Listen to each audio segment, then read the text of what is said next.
Isaiah chapter 8. The Lord said to me, "Take a large scroll, and write on it with an ordinary pen, Maher-shalal-Hashbaz." So I called in Uriah the priest and Zechariah son of Jeberechiah as reliable witnesses for me.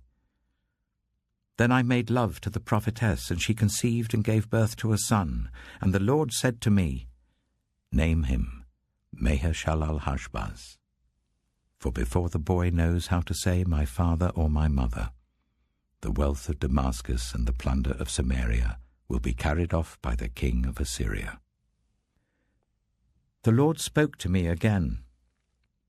Because this people has rejected the gently flowing waters of Shiloah, and rejoices over Rezin and the son of Remaliah, therefore the Lord is about to bring against them the mighty flood waters of the Euphrates, the king of Assyria with all his pomp. It will overflow all its channels, run over all its banks, and sweep on into Judah, swirling over it, passing through it and reaching up to the neck. Its outspread wings will cover the breadth of your land. Emmanuel. Raise the war cry, you nations, and be shattered. Listen, all you distant lands. Prepare for battle and be shattered. Prepare for battle and be shattered. Devise your strategy, but it will be thwarted. Propose your plan, but it will not stand. For God is with us.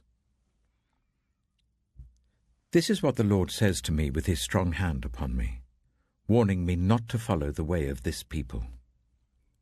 Do not call conspiracy everything this people calls a conspiracy.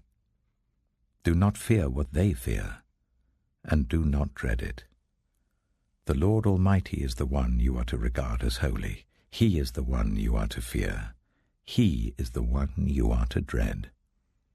He will be a holy place. For both Israel and Judah, he will be a stone that causes people to stumble, and a rock that makes them fall.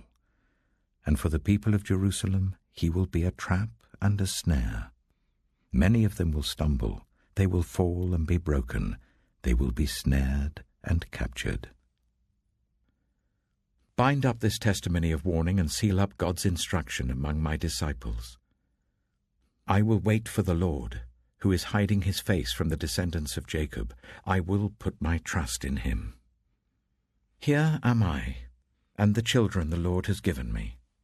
We are signs and symbols in Israel from the Lord Almighty who dwells on Mount Zion.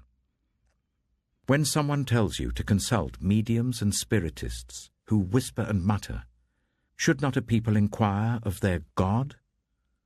Why consult the dead on behalf of the living? Consult God's instruction and the testimony of warning. If anyone does not speak according to this word, they have no light of dawn. Distressed and hungry, they will roam through the land. When they are famished, they will become enraged, and looking upwards will curse their king and their God. Then they will look towards the earth and see only distress and darkness and fearful gloom, and they will be thrust into utter darkness.